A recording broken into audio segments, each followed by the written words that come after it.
Yes. Can Very good morning. Very good morning. Dear participants, we are starting our next talk for today's session, which is going to be delivered by Dr. Kapil Bhattad, who is Principal Engineer at Qualcomm, Bangalore, Karnataka. So his topic for today is making 5G new radio a commercial reality. We are very much fortunate to have Dr. Kapil Bhattad in spite of his busy schedule. Let me read his brief bio. Dr. Kapil Bhattad receives his BTech degree in electrical engineering from IIT Madras in 2002 and a PhD degree in electrical engineering from Texas A&M University, US in 2007.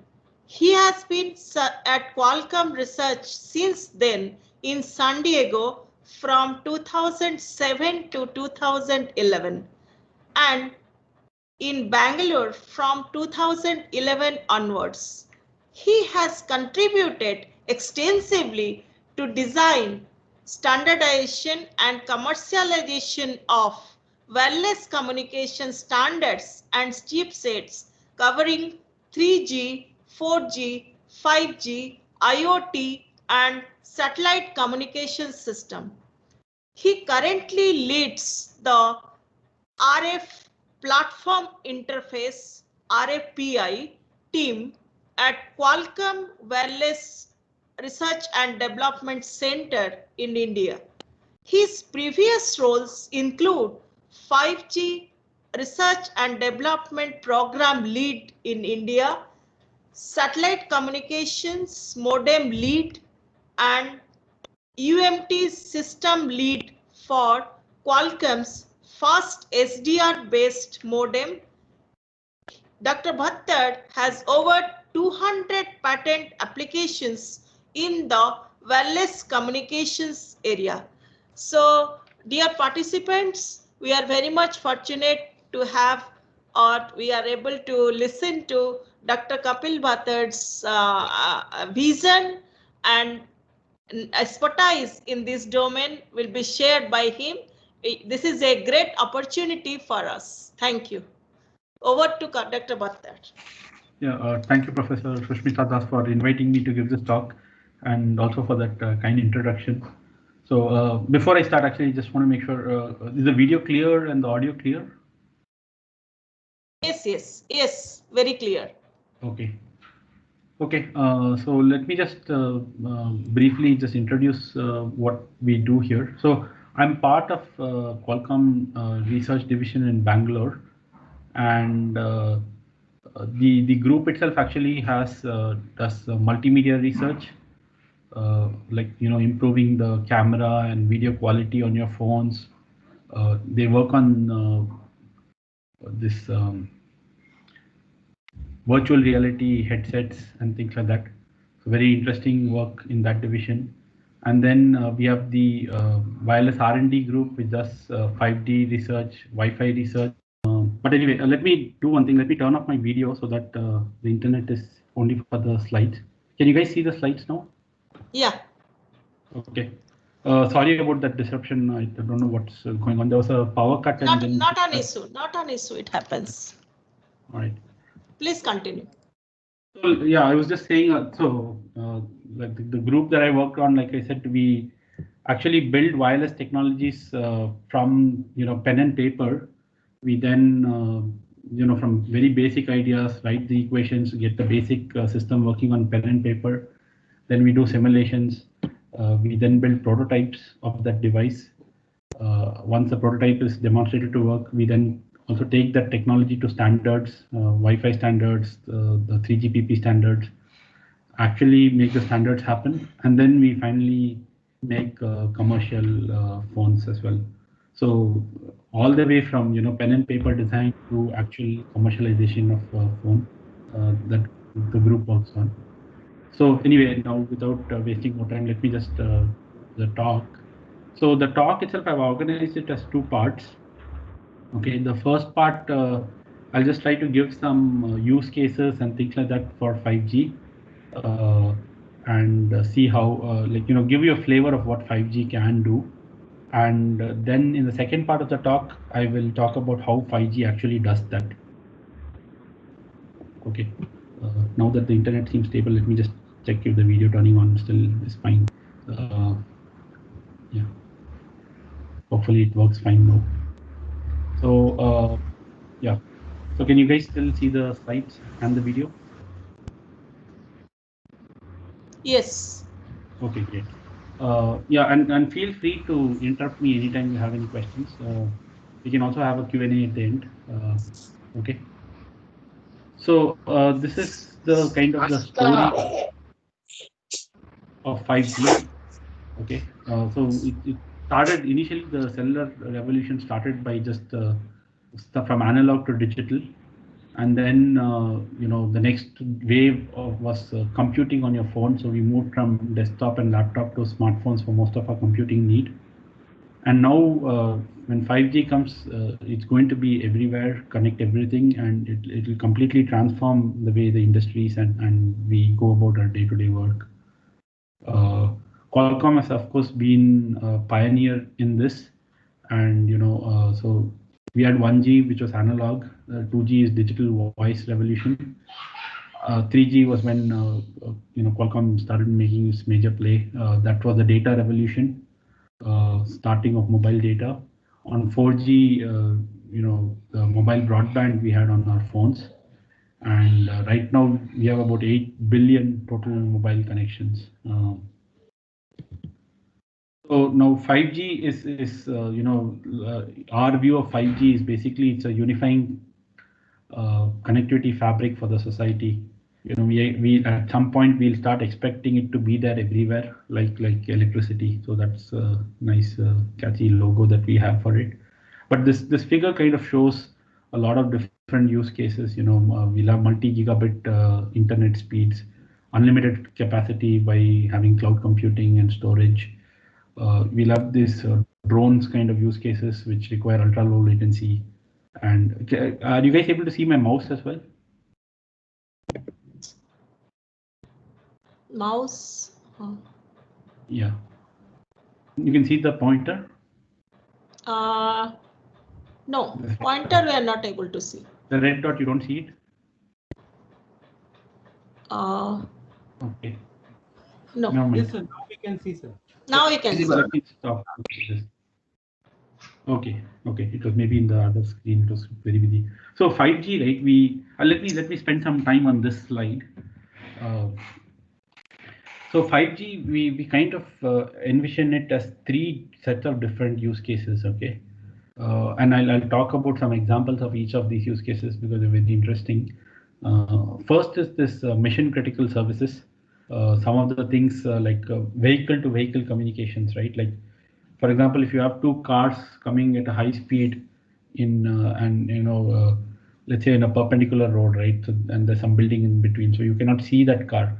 But with vehicle to vehicle communications, those 2 cars can talk to each other and figure out issues and slow down and things like that. So a lot of this actually has been standardized and products are being built now for vehicle communications. So so that is one use case for this mission critical services. The umbrella of services under this mission critical services is basically things that need very low latency communication and very high reliability. So one other interesting use case is drone communications. Some interesting applications are drone racing. There's a lot of interest in people. They want to race their drones, and while doing that, when you're controlling it from your control at home, it has to appear like you are sitting on the drone and doing the race yourself. Okay, so very high bandwidth communication between the drone and the racer, and 360-degree video and all that things. And at the same time, you cannot have a delay, right? If there's any delay between the communication, the drone is going to collide with something else and things like that. So that is one use case. Doctors doing remote surgery. So there's a doctor in videos on. I'm in a call. sorry guys, really sorry about this. The doctor is doing remote surgery. There's a doctor maybe in a city and a patient in a village, and he's using these 5G services to do the surgery. So there also, we cannot have any latency. We don't want the doctor to cut the wrong nerve and things like that. So that is another use case. Yeah, so that actually one more very interesting use case is truck drivers, right? They right now they have to be on the road all the time, so they're not with their family and things like that. With this mission critical services, you can have a truck driver sitting at home driving his truck, but his truck is on the road. Okay, so he's sitting at home controlling it. He has some virtual reality headsets on, and he's actually controlling the truck from his home. So he can have a good quality of life, and the truck can be driven on the road and delivering the goods. So very interesting use cases for this mission critical services. That is one set of bucket of use cases that 5G will support. The second set of use cases we call enhanced mobile broadband. So this is more of what we do today. Today when you're trying to download a video, or even we have all this internet connectivity issues with Wi-Fi, right? Yeah. So this is just getting a much faster internet speed on our phones and on laptops and things like that, at much better reliability than today.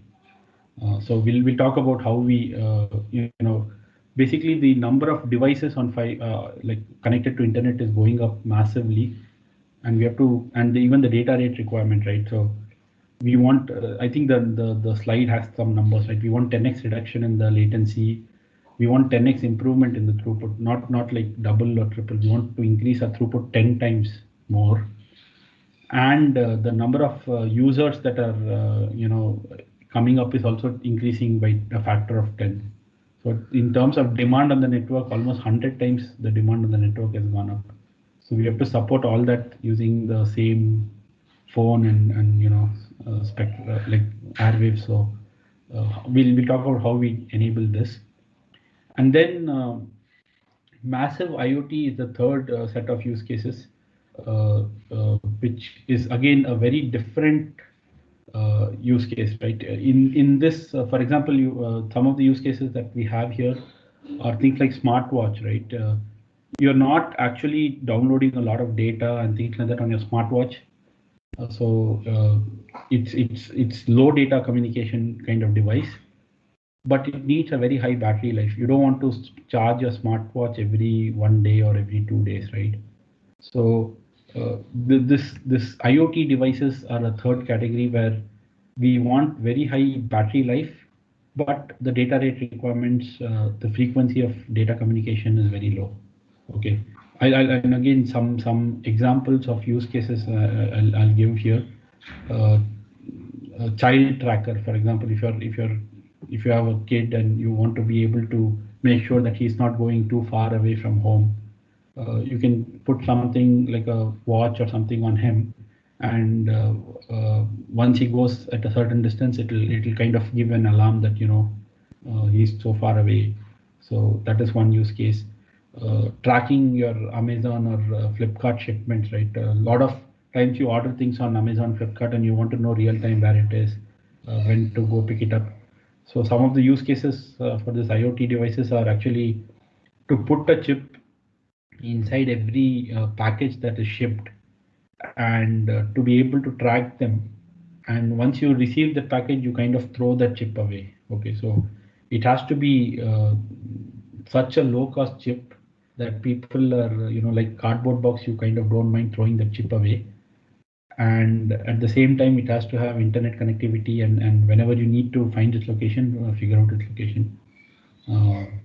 One last use case that I'll talk about is actually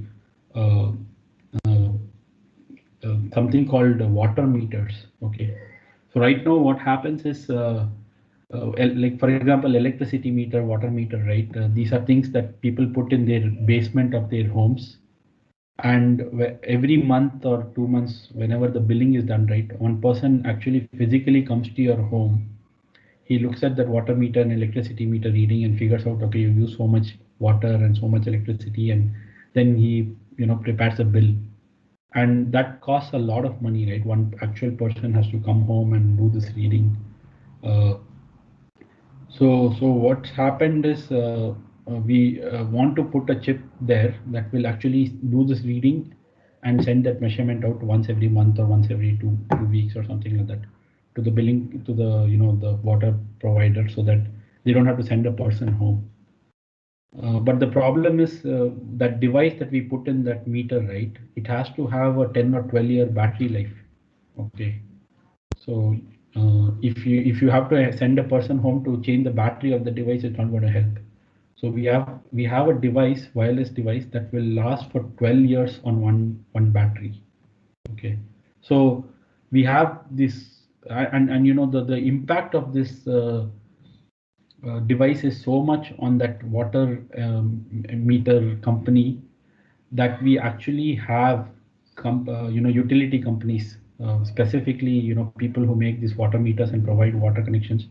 They actually come to 3GPP standards, and they participate in this standardization process, because it's completely transforming their industry, completely changes their business model. So so much so that they actually come and start doing wireless research now. So just that one water meter use case is causing them to come and do this. So you can imagine how much impact 5G will have. So basically now we have these three very different use cases, right? And all of them are going to be connected by one technology. It provides this very high data rate communication, very low latency kind of thing.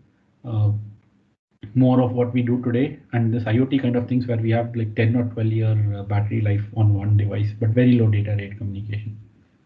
Any questions so far on this before I move on? Right. So just continuing on the previous slide, right? We are expecting 131 billion gigabytes of data requirement by 2024.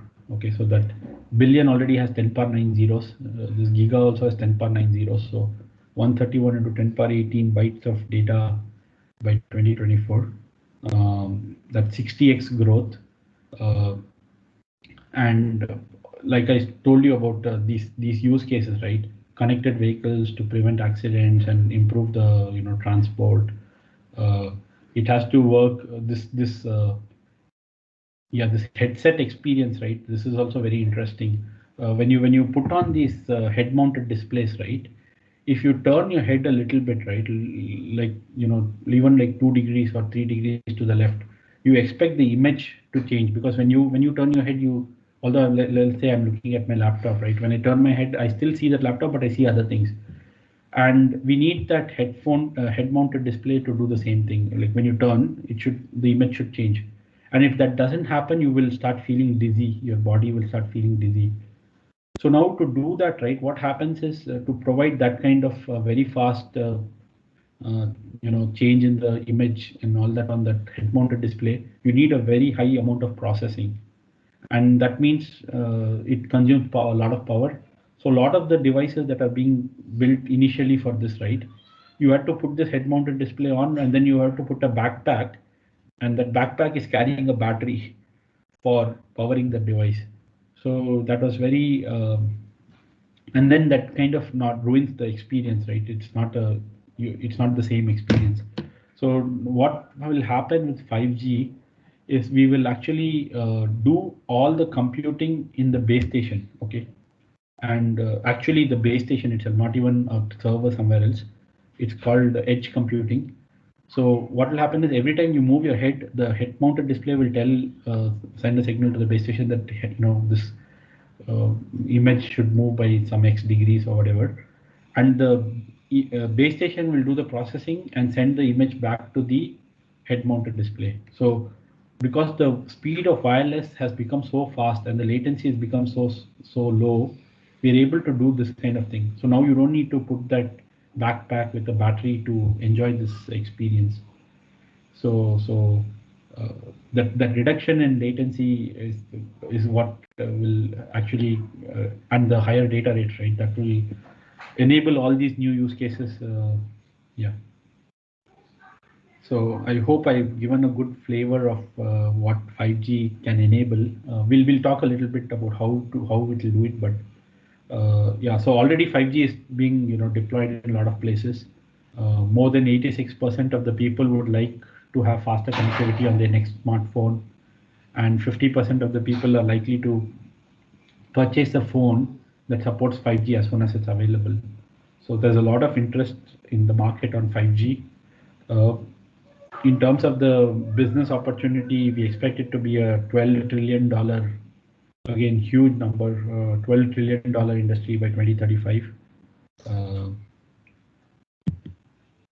So this is the current status of 5G deployment. So basically, as you can see in Europe, US, China, Korea, a lot of places 5G is already deployed. 35 plus countries where it's deployed, 80 plus mobile operators where it's deployed. Compared to 4G, right, we have almost 15x the speed at which 5G is picking up. So 4G was, at the end of 1 year or 2 years, I think I have a different figure where I can show that. So 80 plus operators, again, this is repeating the stuff. Yeah, so in 4G, right, at the end of 1 year, we had 4 operators launching the 4G networks, only 4 operators, and only three devices, phone manufacturers were having 4G phones at the end of 1 year.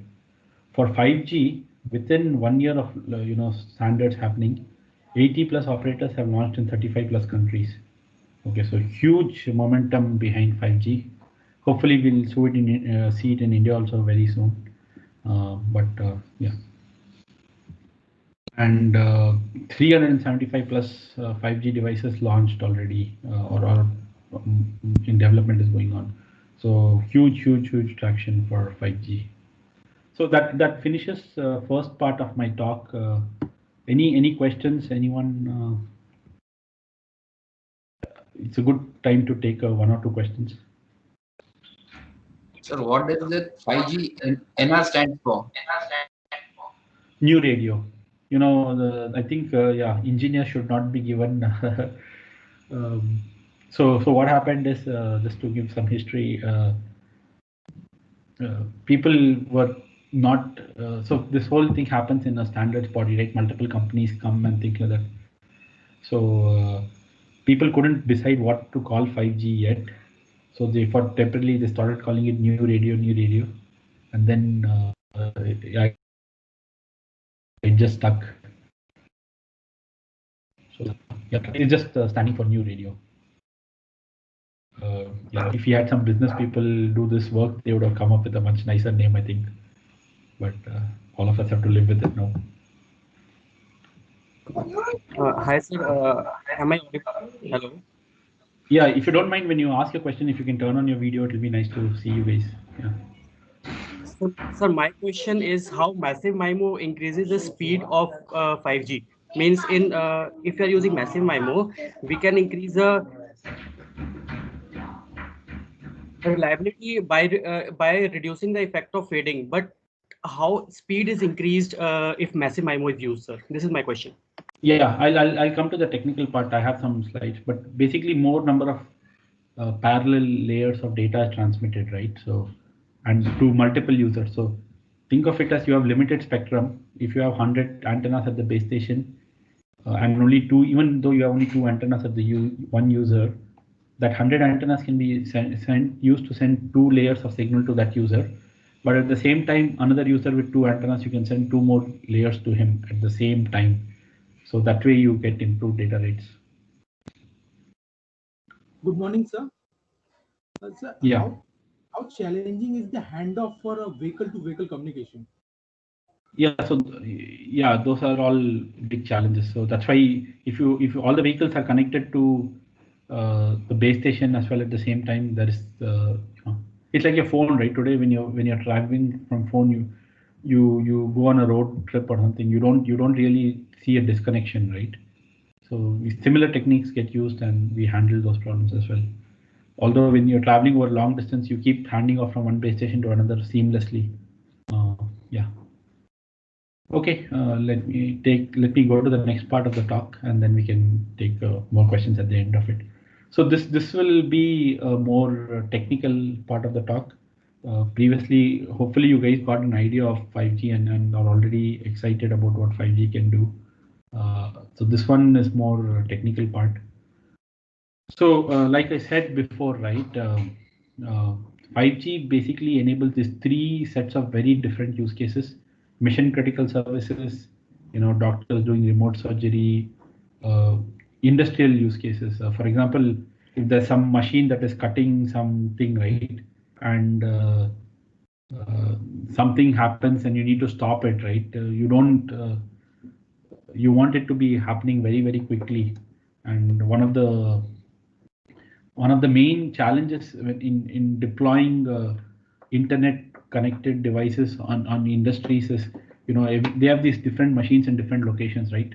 You have to actually, if you have to connect them by wire, it's a lot of cost in the industry to lay out those wires and things like that. And then when they want to change the configuration of in the like factory or something, it's a lot of cost.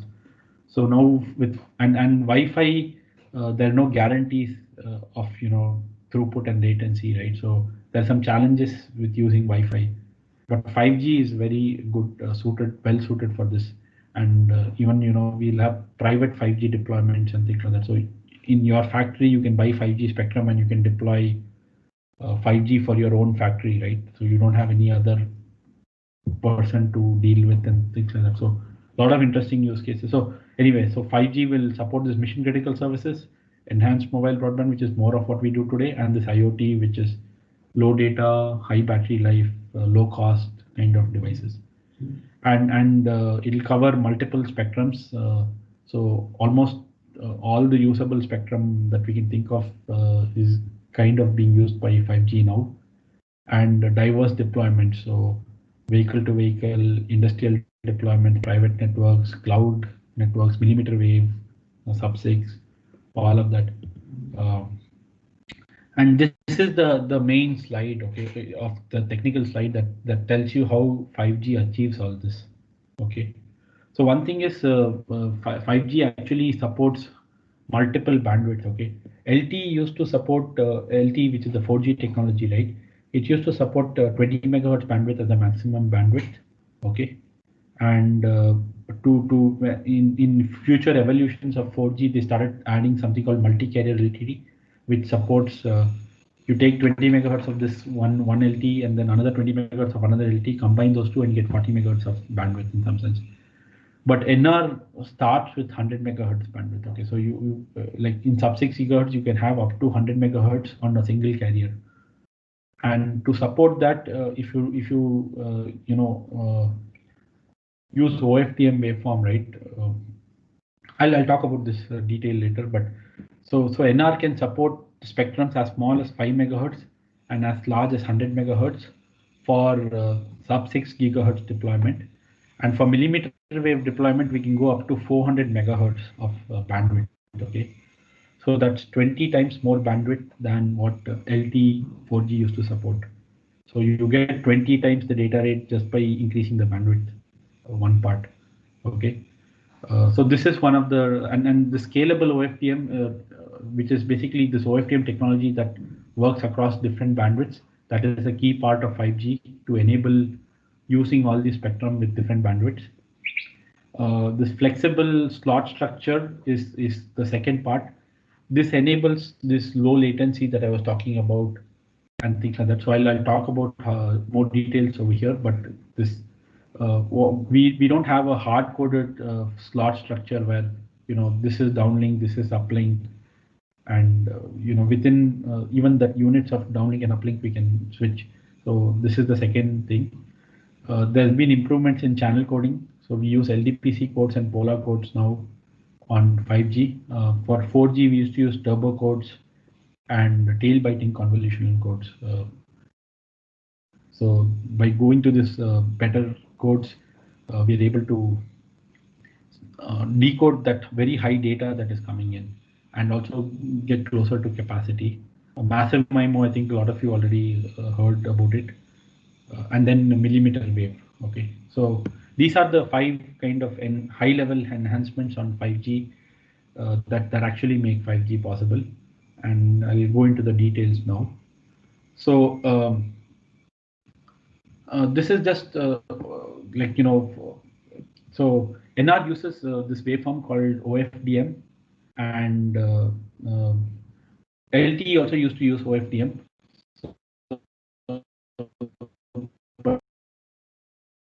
But the difference in NR is in LTE, the subcarrier spacing for OFDM was okay. So if you want, and spacing.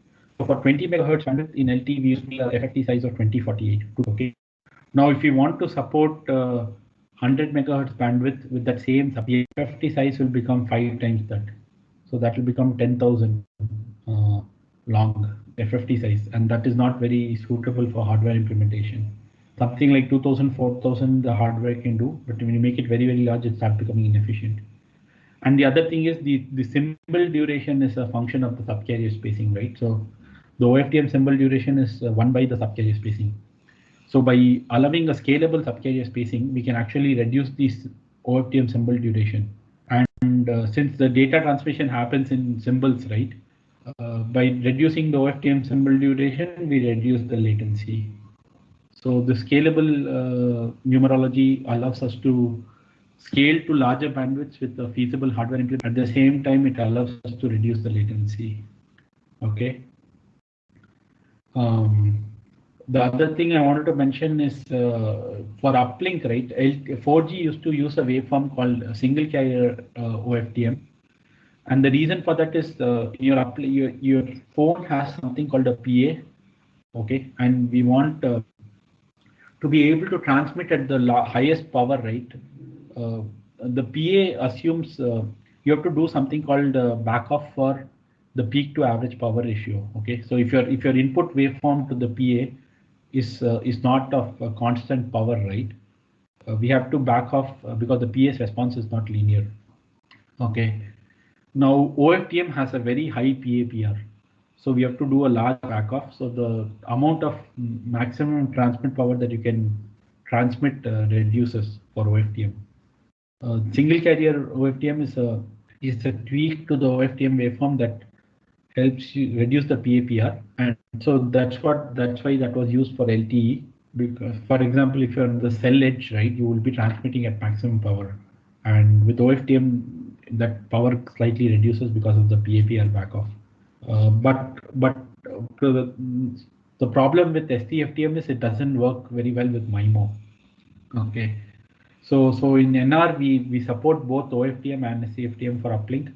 So when you're in a good channel condition, when you're close to the base station, you're not transmitting at the maximum power, you can use OFDM and get the MIMO benefit. When you're at the very cell edge, very low SNR conditions, you can use ST-FTM. So that's one way the uplink performance is improved in NR.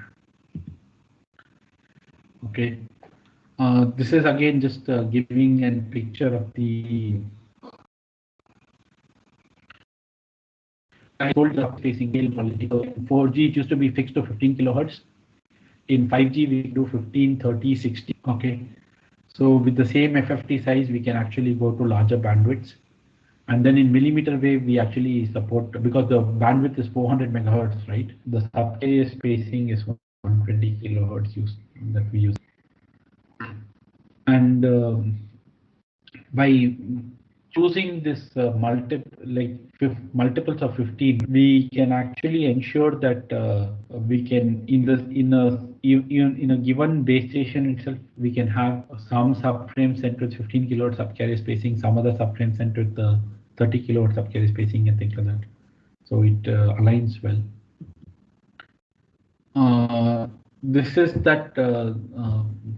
So that was the first point, the scalable numerology. The second one is this flexible slot structure. Okay, so I'll maybe talk about this a little more. So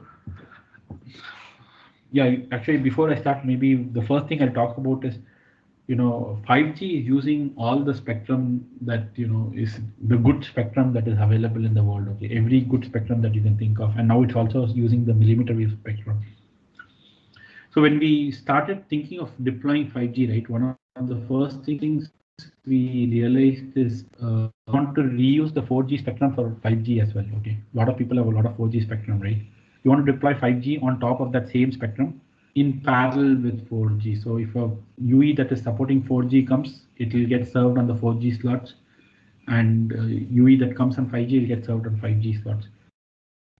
But the problem with that was 4G was base stations were transmitting a signal all the time. Okay, they were transmitting some pilot signals all the time.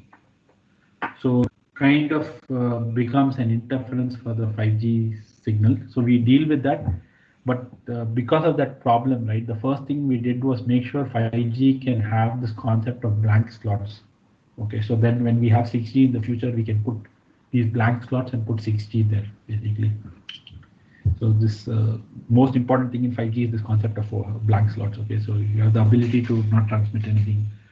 And then I don't want to spend too much time on these other things, but so in 4G, this data communications used to happen in these units of slots, and these slots were 1 millisecond long. Okay, in NR, we have made these slot durations configurable. So we have 1 millisecond, 0.5 milliseconds, 0.25 milliseconds, depending on the subcarrier spacing. So that reduces latency, right? Initially, let's say you had a data, even if you create a packet, the minimum time it takes is 1 millisecond to transmit over the air because the slot duration is 1 millisecond. Now, because our slot duration is 0.25 millisecond, we can actually send data in 0.25 milliseconds itself. So that reduces latency. But in addition to making the slot size smaller, we have actually also allowed data transmission in mini slots. Okay, so you can even transmit data in 1 or 2 symbols of that slot. So, and each slot contains like 14 OFDM symbols. So we're talking about 1/4 reduction in the slot size to 0.25 milliseconds, and then 1/7 reduction because we allow mini slots. So the latency in the physical layer comes down by a factor of 30 because of the slot size change. Okay, so that's one way we've got this improved latency. The other thing is we actually allow, so what used to happen in 4G is once you transmit a slot of data, right, the acknowledgement used to come 4 milliseconds later. Okay, so the way wireless communication works is because of fading and things like that, right? You try to transmit some data, you do some coding and send it over the air, and the receiver will try to do decoding, including that channel coding, decoding stuff, and it will try to recover the data back. And most of the time, it's able to decode the data, but sometimes when it's not able to decode the data, it sends to the base station saying, "Oh, I didn't decode it. Can you please resend the data again?" Right? And that acknowledgement used to, or negative acknowledgement used to go 4 milliseconds later. LTE. In NR, you can actually send it in the same slot. Okay, so you base station transmits data within the same 0.25 milliseconds. You send the acknowledgement, and then 0.25 milliseconds later, the base station sends the data back to you. So even if there's an error in the first transmission, right, you are getting the data. Let's say at the end of second transmission, in 5G within 0.5 or 0.75 milliseconds. The same thing in LTE used to take at least 8 milliseconds. Okay, so that's how you can see that order of 10 reduction in that's achieved in 5G. So this is that same picture. So the slot used to be in LTE used to be 1 millisecond long. In NR we have 500, 250, 125 microseconds slots as well. This 125 microsecond slots is for millimeter wave, and these are for sub-6, 250 microsecond slot. And like I said, we have this mini slot, right? That's even much smaller than the slot. So that's one technique to reduce the latency. And then I told you about this ability. So one slot looks like this. You have downlink control. actually, so this is one whole slot, and what we are showing here is a downlink slot and an uplink slot. Okay. So what used to happen in LTE, you used to get this downlink control, which tells you whether you have data or not for yourself, and where the data is located. So you decode this control message, then you decode data, and then 4 slots later you transmit the ACK in 4G. In NR, what happens is you get the control, you get data in part of the slot. There's some small guard period, and then you can send your acknowledgement in this part itself. So humongous reduction in latency. And the reason this is possible now is because we have hardware which is much faster. Okay, previously we used to need that 3 milliseconds data time to decode the data. Okay, now we are reducing the 3 milliseconds of time to 0.25 milliseconds, or so for a very highly capable UE, even like under like 0.1 milliseconds. So the hardware rate, 3 millisecond time to something like 0.25 milliseconds time. That much faster the hardware is running. So everything, if you see about 5G, is like 10x, 10x, 10x kind of factors improvement in things.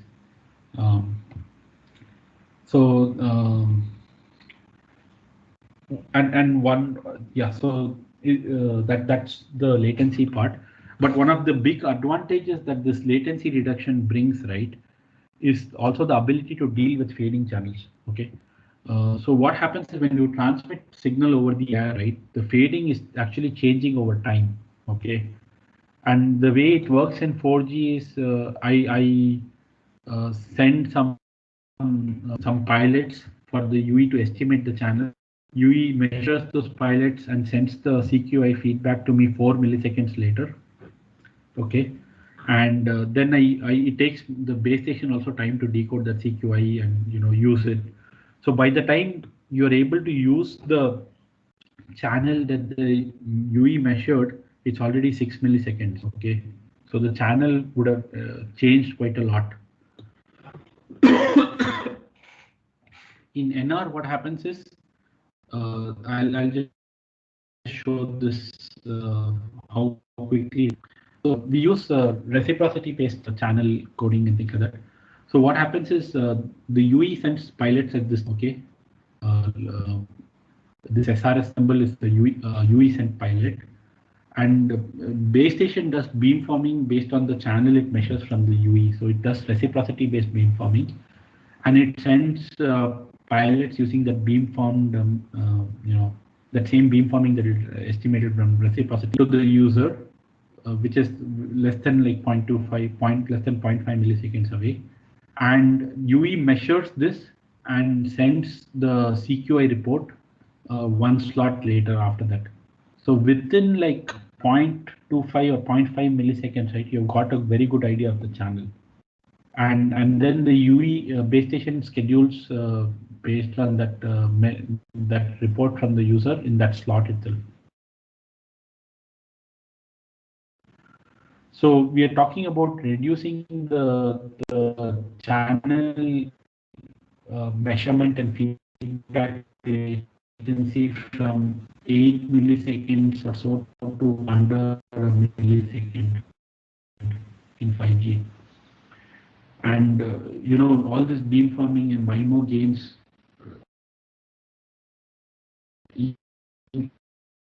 increase tremendously because you have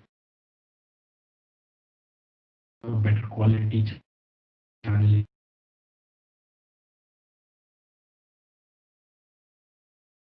Perfect CSS in a sense. So this is so because of that we get, so you're not able to extract that much gain out of the multiple antennas. Although we get MIMO gains, a lot of MIMO gains on 4G, but we are getting a lot more on 5G. So this figure, right, is interesting. So what we would expect with 4x4 MIMO on 4G, this is actually some kind of city level simulation. So we see that we expect almost like 4x gain from the massive MIMO. on the median data rate, and on the cell edge we expect a 3x gain. Okay, so a lot of gains expected from massive MIMO because of the faster PMI feedback and all those things, and of course the improvements in the MIMO techniques itself. This is also very interesting plot. So this shows what happens. So you have a there are three things here, right? You have a 4G device in a 4G network. It gets 56 Mbps as a median data rate.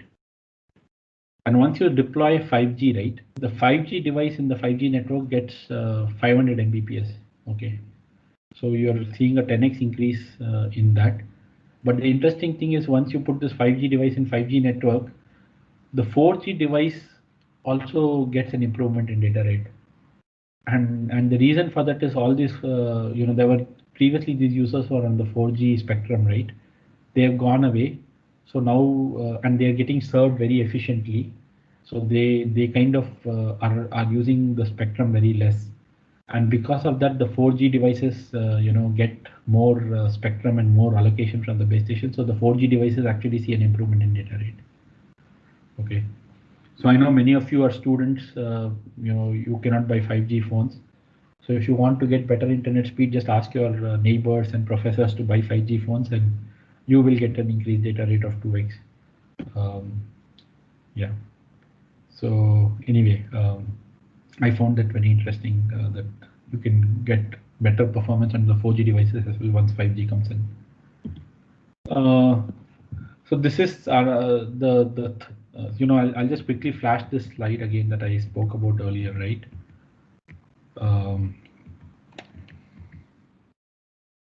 So we covered these two parts, right? Scalable OFDM and the self-contained slot structure, why it gives low latency and stuff.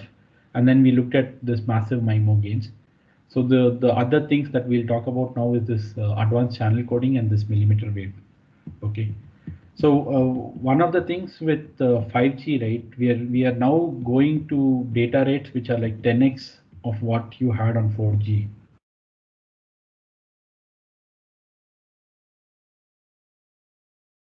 Okay, we used to have something turbo codes on the 4G tech, and they are actually consuming a lot of power. Okay, so now if your data rate increases, right, your turbo code is running that much harder, and your phone will become a heat sink basically. It will become very, very hot to process all the data. Fortunately, these LDPC codes are much more power efficient. So apart from giving better performance in terms of capacity, they also are allowing us to process that huge amount of data in a power efficient manner. So this is just showing how much throughput a particular code can achieve as a function of code rate. So you can see LDPC independent of the code rate, it's kind of going linearly. So the power consumed, so LDPC throughput is higher as the code rate becomes higher. So it's able to process that more data without burning more power. Then we have this polar codes that are used. So we have something called control channels and data channels. Control channels are usually small like 30 bits, 40 bits, hundreds of bits of data, and those use these polar codes to be transmitted, and data channels which can be tens of thousands of bits, right? They use the LDPC codes. So these polar codes again show better performance compared to what was used on 4G. Okay, so now I'll talk about the spectrum. I mentioned that before, but you might have heard this term sub-6 gigahertz and millimeter wave. But this is a chart of all the spectrum that 5G is planning to use or already using. It supports less than 1 gigahertz bands. It supports 2.5 gigahertz band, 3 to 4 gigahertz band, under 6 gigahertz, everything, lot of different bands. And then beyond that, for millimeter wave, it supports 24 to 28 gigahertz, 37 gigahertz, 64 gigahertz, all these bands it supports. Okay. So the thing is, when we refer to sub-6, it's below this, left of this. That's referred to non-millimeter wave, and above sub-6 is called millimeter wave. Okay. Actually, this 5.9 and 7.1 gigahertz are also not millimeter wave. These are also, although the term is sub-6, this 7.1 gigahertz also is considered sub-6. Okay. So for all that data demand, right, we need more spectrum, and the way 5G does this is it uses this both sub-6, get all the available spectrum in the sub-6 band, as well as the millimeter wave band, which is today up to 72 gigahertz or something. So I'll now briefly just talk about millimeter wave. Okay, so when Qualcomm and others started proposing millimeter wave, right, there was a lot of skepticism from the rest of the industry that millimeter wave on phone is not possible. Their main challenges were, that millimeter wave has very limited coverage and is very costly to deploy. You need so many antennas and things like that. And they said that it will work only in line of sight. So if you have some object that is blocking, millimeter wave will not work. And then they said that it doesn't work with mobility. If you move the phone a little bit, all the beams have to change. It won't work. And it's all, people said that it cannot fit in this mobile form factor. So, you cannot have it on handset. And Qualcomm has been working tirelessly to prove all of this wrong. I don't know if you guys know the history of Qualcomm, but let me just talk about the history before I go into the slide. Is it okay if I take 5 more minutes? I think I just realized I'm out of time. Yes, you can take. Started late, so you can take 10 minutes also. Okay. Yeah. Sorry about the disruption in the middle. But yeah, so Qualcomm was, it started around 1980s, 1990s, and Qualcomm founders were pushing a technology called CDMA at that time. Okay, and everyone in the existing industries, right, the Nokias and Ericssons and all the operators laughed off Qualcomm, saying this is not possible. This is too complicated and all that. And eventually Qualcomm, single-handedly, it built the base stations, it built the mobile devices. It was the only company in the whole world pursuing that direction, and it proved it out and made a business out of it. And it was like 2x the efficiency of the other systems that time. So Qualcomm has this history of, proving everyone else, wrong and delivering on technology. And millimeter wave is something like that, right? Everyone was saying that it's not possible, it won't help. And Qualcomm was pushing hard. And these were the main challenges that they mentioned. And what Qualcomm has done is basically we have actually shown that millimeter wave can provide, even outdoor deployments of millimeter wave can provide very good coverage. And you need to do beamforming and things like that, a lot of very advanced beamforming techniques to improve the coverage. But with that, we can get good coverage of millimeter wave. So when you deploy a base station, there'll be a reasonable region around it that will get served by it. Then the second concern that people raised was that it only works with line of sight. We actually came up with very fast beamforming algorithms that can track the line of sight paths as well as the reflected paths. And so very advanced beamforming techniques are used to be able to switch to this non-line of sight path when the line of sight path gets blocked. So that's how we, and then so it becomes more robust, right? Just because you move the phone a little bit, you don't want the millimeter wave connection to go away. So having this non-line of sight connection ability was critical to enable millimeter wave.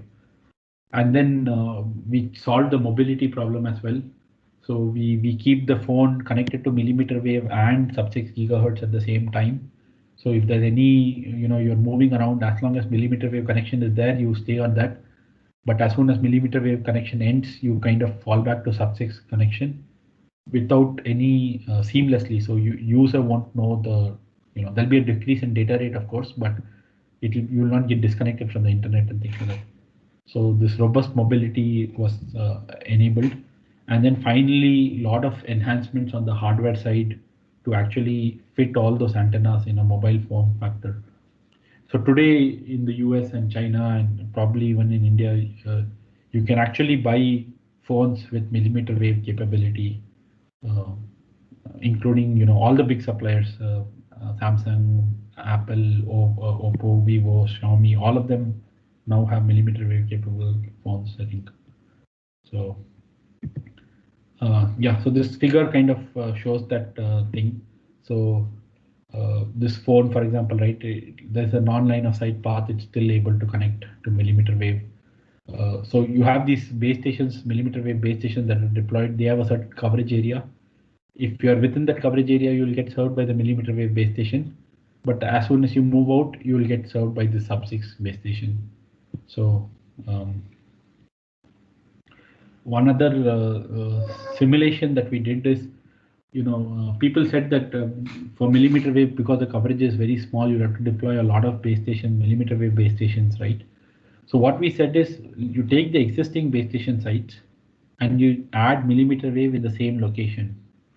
Okay, and let's see what happens. And what we found is that on average, right, like in a lot of these cities, so these are actually some mix of simulation based on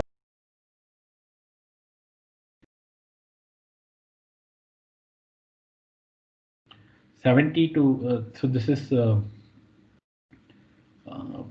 like, I'm trying to think whether this is the throughput or gains or the coverage gains, but basically you, even by just co-sighting the millimeter wave deployments with the LTE deployments, you're able to get like 75 to 75% gains. So this is a very significant improvement. And then if you deploy more, of course, you'll get more gains. Yeah. So I think, yeah, that's all I had actually. I can take questions now. Hopefully I've given you a little bit of both the use case and the technical flavor of what 5G is all about. And again, apologies for the disconnections in the middle. Actually, it's very surprising it happened. Yeah, so often this time. Thank you, Dr. Kapil. Yeah. Now the forum is open for question and answer session. I request all the participants who are interested to ask questions may kindly ask. And Annapurna, I would request Annapurna to allow one by one participants or read out the questions. Thank you, ma'am. Thank you, sir. Sir, from our participant, there are various questions. Just for the now, one question that how is low latency ensured in 5G NR? Yeah, so like I spoke about things, right? One is we decrease the slot sizes. So previously the data used to go in units of slots, which now we have this concept of slots which are 0.25 milliseconds long. That reduces latency, and then we also allow mini slots there, so that reduces latency. And then we've reduced the feedback latency a lot. So previously, once you got the data was packed and sent 1 millisecond units at a time, it used to take the user a couple of milliseconds to decode it and then send an acknowledgement to the base station. And then if there's a retransmission required, that used to take 8 milliseconds before. Okay, so and you have to assume that when you're saying we want the packet in, we have to consider the retransmissions also, right? Because wireless medium is fading, so up to 4 retransmissions are allowed. For example, typically that's the worst case that is needed to transmit a packet. So we are talking about 32 milliseconds of time for getting a data, guaranteed to getting a data packet. And the same thing in NR happens in 0.25 milliseconds. The ACK goes 0.25 milliseconds later. So within like 3 or 4 milliseconds, you have got multiple packets of the data, including acknowledgement transmissions between base station and the user. So that's how we reduce the latency.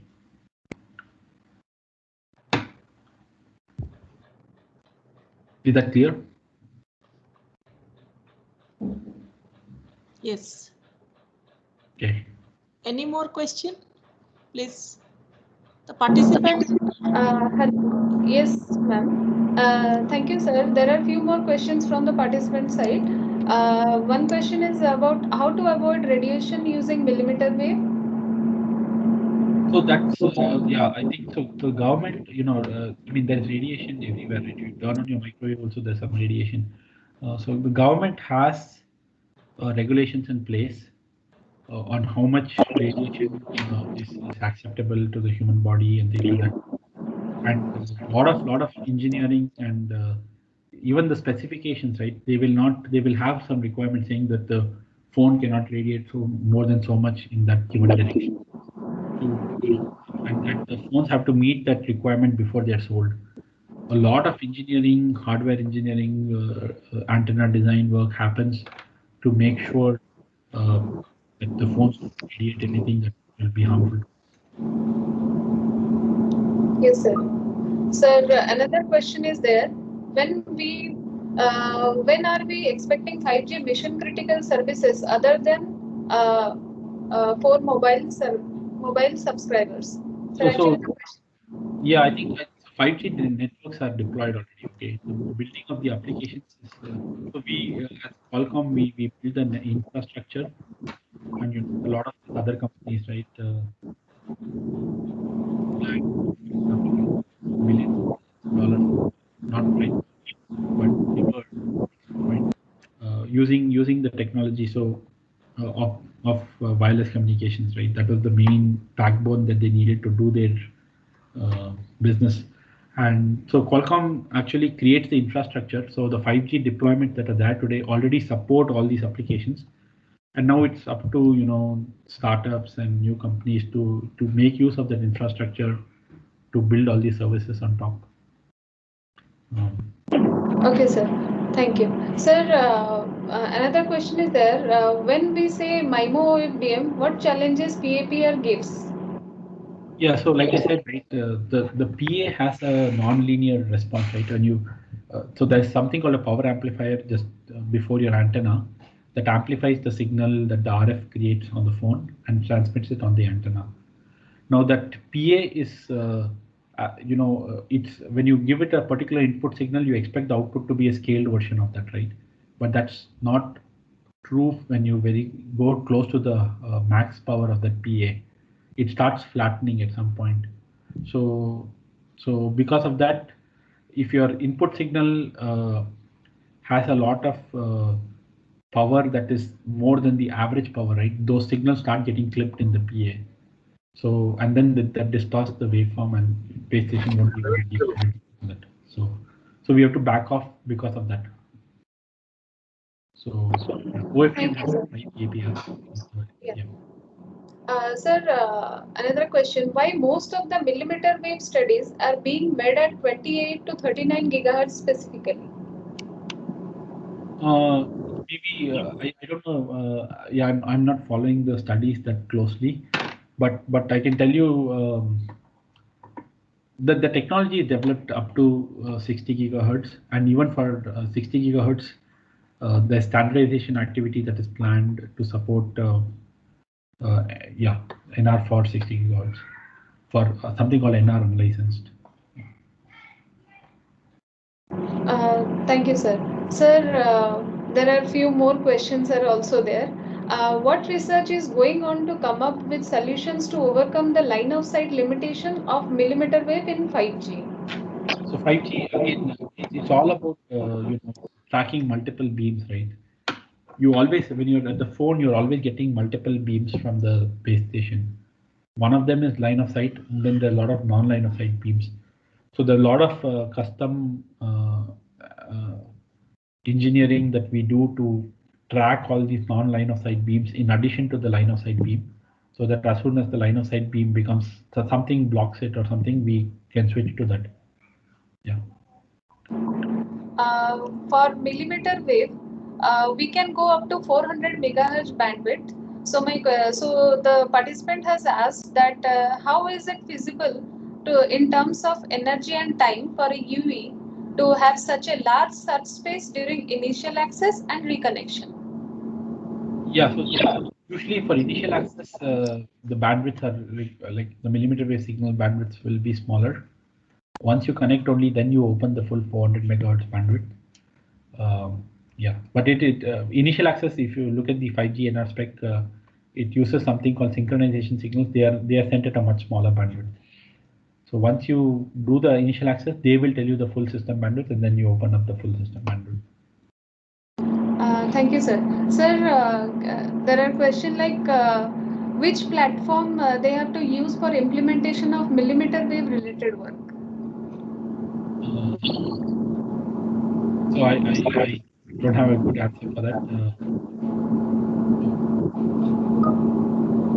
For millimeter wave implementation for that. Okay, sir. Yeah, I think that so I'm not very familiar with what that means, what the question means. So maybe you can go to the next one. Okay. How vehicular network resource allocation can take advantage of 5G resources over 4G? I will repeat the question. How vehicular network resource allocation can take advantage of 5G resources over 4G? So one thing is 5G will support a lot more bands than 4G used to support. I'm not very particular, like I'm not following the CV2X technology itself very closely. But the reason, like I said, 5G will do better than 4G is because it supports a larger bandwidth, lower latency, more antennas, better coding schemes. So all those benefits will automatically help improve the efficiency of the system, and then the resource allocation algorithms benefit from that. Thank you, sir. Sir, last two questions are there. What are the dimensions of antennas at base station? What is the approximate distance between these antennas? Any ideas? Yeah, again, I have an answer for this. I think for millimeter wave, I've heard of 64 antennas, 128 antennas being deployed for like sub-6 gigahertz. We have talked about. I've seen at least some like the spec defining 32 antenna ports and things like that. But I'm sorry about that. I don't know the low-level details of these things. Yeah. Thank you very much, sir. The last question is, can 1 gigahertz bandwidth be used for massive MIMO millimeter wave technology? So we, from the specification point of view, we have defined that, the concept of multiple beams. So from the specification point of view, yes, we can. Whether practically it gives gain is to be seen. But the specification does support multiple multi-beam communications on subsystem gigahertz as well. Sure, sir. Thank you. I hope all the queries are cleared from our participant side. Thank you very much, sir. Right. Thanks a lot. Thank you, sir. Yeah. Okay. I think question answer session is over. So thank you very much, Dr. Kapil Bhattar, for giving all the possibility or the possible research challenges in the 5G NR and how this 5G NR can become a commercial reality, highlighting that point. So I think all the participants have got the flavor of 5G NR from his talk. So we are all very much grateful to you, sir, for addressing the participants. Thank you so much. We all appreciate. It was a real pleasure being here, and sorry about the disturbances in the middle, but thanks a lot for inviting me. It's fine, sir. It's fine. Thank you so much for coming into the platform. Thank you so much. Yes.